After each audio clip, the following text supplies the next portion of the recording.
Bonjour à toutes et à tous, bienvenue sur cette émission de CFO, émission exceptionnelle en direct de Financium 2024, organisée par la DFCG. Nous avons le grand plaisir d'accueillir Thomas Samud. Bonjour Thomas. Bonjour. Alors Thomas, vous êtes le cofondateur de Mental Formation et vous êtes surtout un expert en performance mentale et coach d'athlètes et non des moindres. On parle de Léon Marchand, Florent Manodou. Alors aujourd'hui, vous transposez votre expertise dans le monde de l'entreprise. Pourquoi et comment concrètement vous intervenez dans l'entreprise? Alors moi j'interviens dans l'entreprise depuis de nombreuses années. J'étais formateur en entreprise pendant une dizaine d'années. Ensuite conférencier, et toujours conférencier d'ailleurs. Et en fait je suis énormément sollicité par les entreprises justement pour que j'intervienne pour expliquer en fait la méthode que j'utilise auprès des sportifs de haut niveau pour qu'ils atteignent la haute performance. Et en fait, je me suis rendu compte que ça intéressait énormément les entreprises et qu'il n'y avait pas d'après. C'était juste un one-shot. Et du coup, j'ai réfléchi pour proposer justement des choses beaucoup plus concrètes, des projets en entreprise, des formations en e-learning.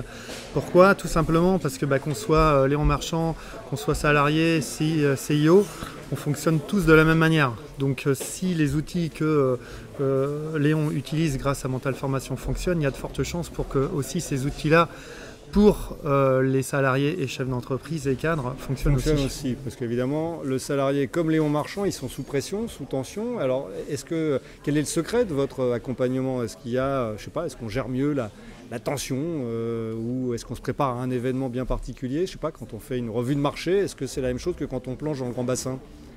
Tout dépend la stratégie qu'on met en place.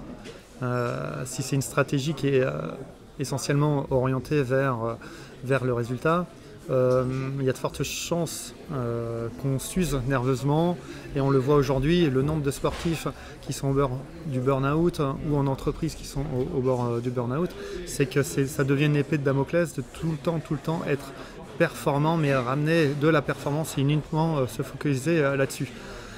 Et c'était le cas de Léon Marchand, quand lui aussi, il n'a pas été indemne de ce côté-là. Il a connu une sorte de ras-le-bol généralisé il y a 4 ans, c'est pour ça qu'il m'a sollicité, en disant est-ce que le haut niveau, c'est tout le temps avoir cette boule au ventre liée à la pression au quotidien? Il dit ça, c'est ce qu'on nous apprend dans le sport de haut niveau, comme dans l'entreprise, comme à l'école. C'est gérer comme on peut cette pression, mais sans se poser la question de savoir qu'on peut faire autrement. Et vous, votre méthode, c'est d'expliquer ça, voilà. et de dénouer la boule au ventre, c'est ça? C'est ça, en créant son propre chemin. Parce que moi, je pars d'un principe très simple. Moi, j'ai rien inventé, je reprends juste du bon sens qui manque cruellement dans notre société. C'est qu'on est tous différents, tous uniques. J'enfonce des portes ouvertes. À quel moment dans notre parcours, on nous encourage à être cette personne différente et unique? Rarement, voire jamais. Et pourtant, c'est en cultivant ce côté unique qu'il y a un supplément d'âme qui peut arriver. Et que le supplément d'âme battra toujours un sportif robotisé. D'accord. Ça, c'est clair. Et si on met ça en entreprise, on a compris aussi l'essentiel. Et on a tout gagné, on a surtout gagné en performance et en bien-être. J'imagine que l'idée, c'est de mêler les deux, c'est de faire le mix. Mais c'est exactement ça. Et on ne se rend pas compte que en fait, les deux sont compatibles. On a tendance à éloigner l'exigence du plaisir, oui.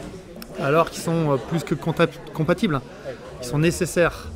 Une fois qu'on comprend ça, c'est le champ du possible. Là, vous venez d'intervenir auprès de DAF, auprès de contrôleurs de gestion. Est-ce que vous aviez déjà rencontré cette corporation avant? Est-ce que vous les sentez, sous pression, plus tension?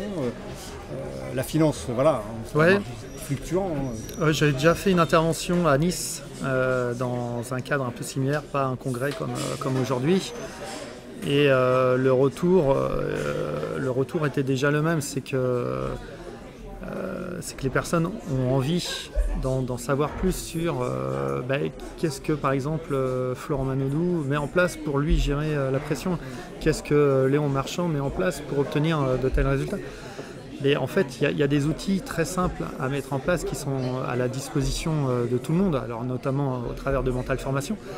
Mais plus c'est simple, plus c'est efficace pour moi. Et on oublie aussi, ça fait partie de la perte un peu de bon sens, c'est qu'en France, on a tendance à toujours tout complexifier parce qu'on ne peut pas atteindre un résultat si on n'en a pas bavé. Ouais. Alors que, oui, alors que ça pourrait être fait dans le plaisir. Voilà, davantage dans le plaisir, en combinant rigueur, parce que la rigueur, elle est évidemment prépondérante, mais que la rigueur, pour moi, c'est 50% du potentiel atteint. 100%, c'est avec le plaisir. Si on est trop dans le plaisir, c'est sûr, on se marre bien, mais il n'y a pas de performance. Donc on reste à 50%. Les deux combinés. Et ça, c'est une richesse dingue. D'accord. Et c'est ce que vous préconisez chez Mental Formation. Merci beaucoup, Thomas. Merci à vous. Fin de CFO Radio exceptionnel en direct de Financium 2024. On se retrouve très très vite.